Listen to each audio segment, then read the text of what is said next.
Let's talk about Sean Lewis. This is a this could be this could be a good hire, man. This could really be a good hire. And what's interesting though is like you're gonna see me give a lot of good grades to a lot of the coaching hires this offseason because I so far like I've felt really good about a lot of these hires. And Sean Lewis is one of those guys who did it. He did well at Kent State, which is very difficult to do. Very, very difficult to do. He's got a really creative offense. I like the way he runs his staff. He's bringing in a ton of Kent State guys. Bill Yep. Boyle, coach offensive line. Matt Johnson, coaching quarterbacks. Zach Burton, coaching their special teams. So the formula worked in the MAC. The question is, can it work over in the Mountain West? This is a complete philosophy change, I think, for San Diego State. And in some ways, I think they needed it. Uh, but the reality is, so they were 100th in tempo offensively, right? This past year, 100th in tempo, which is very low. They're very slow offense. Sean Lewis's Colorado was 19th in tempo. So kind of a huge philosophy shift right there. Granted, I think they needed, like we said, they were 105th in total offense last year, and even defensively, 94th in total defense. This was a bad team last year. It was a bad team. Felt like some of those players gave up a little bit. Currently, right now, San Diego State has 18 players in the transfer portal. That is a lot. I don't know how many teams have a lot more than that. But then I was like going through them, and I'm like, I don't know if I really care all that much if I'm a San Diego State fan. The one that you are going to care about is Marcus Radcliffe, right? The true freshman safety, 6'3", 210. He was a stud for you guys. That one hurts a lot. That one hurts a lot. But in general, I don't know. I think this is one of those hires where you kind of give it a couple years, let Sean Lewis figure it out. I don't know if he's going to be recruiting at a high level. Like I've never seen him. Like he's been at Kent State, right? I've never seen him have to recruit at an insanely high level. So I don't know. So this is one of those good coaches. It could help geographically that they're in California, that you get some of those guys from Southern Cal, you get some of those guys from Arizona. So we'll see. He's gonna have more resources than he's ever had as a head coach. So it'll be interesting to see. Do you have any thoughts on this hire? Yeah, I thought it's a really good hire. I think don't see him failing too hard at San Diego State. He's obviously a very creative, crafty offensive mind. He can put together a staff you trust. I do think what happened there at Colorado was not quite his fault. I don't think. And that was a very interesting move, like career move for him. And then because he was like pretty hot topic in the coaching boards, and then he went to get the offensive coordinator, not just a head coach, at Colorado there. But I'm sure he learned a lot from that experience and is looking to take it over to San Diego State. I mean, it's about as good as you could have done if you're San Diego State. The thing that I would like to see improve from Brady Hoke's time, especially the end of Brady Hoke's time, is your recruiting. I get it. You don't have to recruit top 40 nationally, but you can be in the top 55 for sure, top 50, because like your location you mentioned is really good. You do have the resources in the Mountain West. You have one of the better resources programs in the Mountain West to compete with a lot of other teams in there. I don't know. I thought Brady Hoke, he was getting older. I don't know if the drive for recruiting was quite there as he had in the early days of San Diego State, but yeah, this is interesting. I like this. You mentioned the staff he's putting together. I liked it a lot. They're keeping some defensive guys over from Brady Hook's team as to keep that good defenses there. I like that. But we'll see. I like it. I mean, we'll see what he does in the transfer portal. I think they have to replace Maiden, the quarterback. It sounds like he's out of eligibility. So that'll be step one. But I think Is if he you're really? I don't know. yeah, dude, I think so. I think this is his COVID year he used because he's been in college since 2018. So 18, 19, 19 was a red shirt, and then 22, 23, 24, 20. I don't know. I'm pretty sure from when I could check online is he's out of eligibility.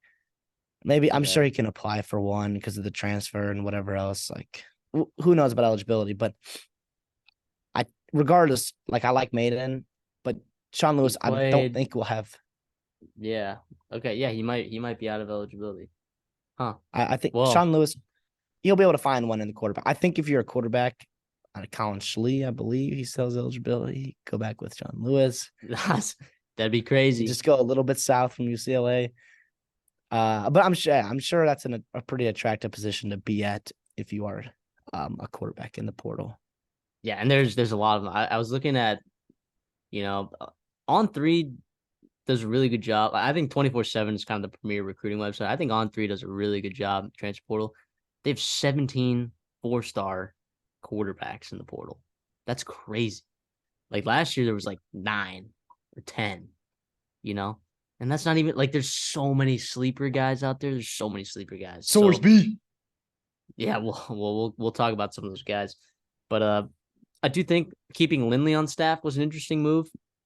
It seemed like Maiden kind of Moose Maiden kind of progressed a little bit under the second year under Ryan Lindley.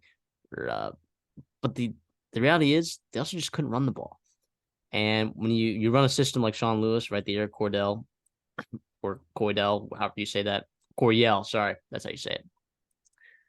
Uh, you need a strong like inside power run game, right? You're gonna need multiple running backs and gonna need some nice weapons there on the outside. So you'll start to see it in the way that Sean Lewis recruits.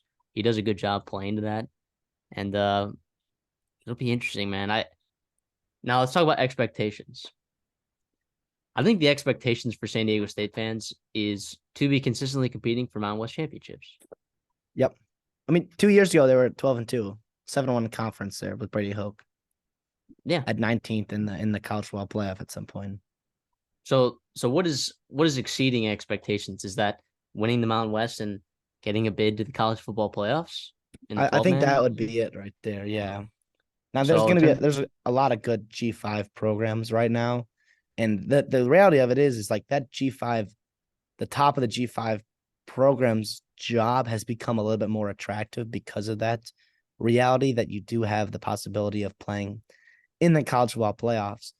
But yeah, I think that's about it. yeah, and look, I haven't seen Sean Lewis with these kind of resources, so it's hard to dictate what he's going to be able to do recruiting wise. So I'll give this hire a B, simply because I think he can meet those expectations. I think he can consistently win Mountain West championships. Like when I say B, I mean like he can meet expectations. I think so. I'm all over that. To me, that's a good grade to give a coach.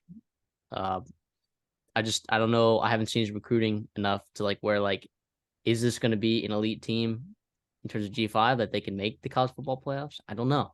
I don't know. So it does help that there's no longer a Pac-12, you know. But who knows too? Because like also, what if Oregon State and Washington State end up joining the Mountain West? That shakes things up certainly. So then For all of a sure. sudden, recalibrate your expectations. So I'm I I'll do get think I'll give it a B. I do think if It's a good, San Diego State's rolling, which if Sean Lewis is humming there, like I think the talent gap won't be too significant with Washington State, and then a couple years away from being in the Power Five conference for Oregon State, you might see a talent drop there. Um, but yeah, the only thing that worries me is like, not that it's a stepping stone job for Sean Lewis because that's not at all. I don't think what this is. I think he's a really good fit in San Diego State. But the reality of it is there are better jobs out there, and if he does, you know, start moving, like it's hard. And who knows what the future of college football? You don't want to be, in 2027 or 2028 when a lot of these TV deals are up to be looking for a new coach because who knows what's going to happen. But the reality of it is, I'll go B.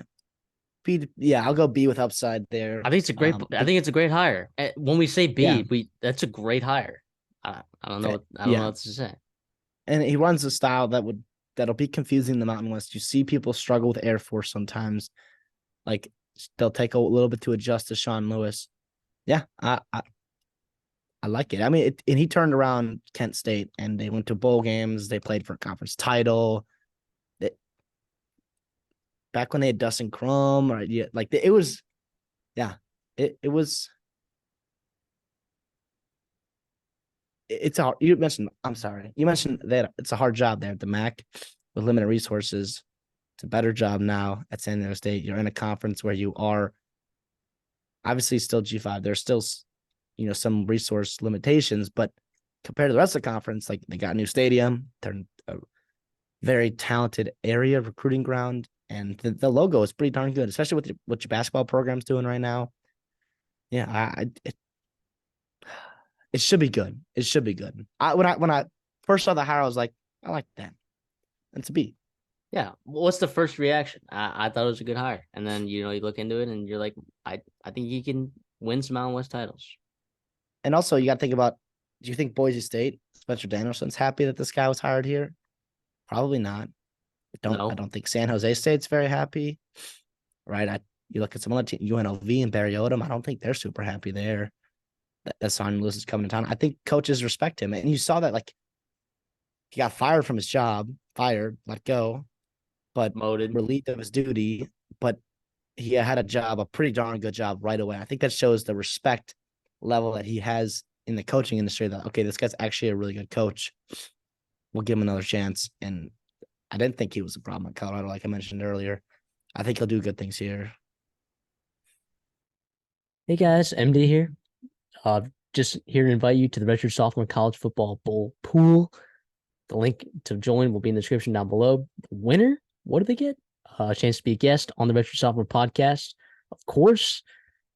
But to qualify for that, you got to make sure that you are subscribed to the channel. So make sure you click that subscribe button down below. When you sign up, all you got to do is just pick a team, right? See here at Miami, Ohio versus App State. This example selected Miami, and they have 12 confidence points on it. I'm going to rate these games 1 to 43, and it's going to be a blast. I can't wait to have you guys on. Make sure you guys are subscribed. Thank you.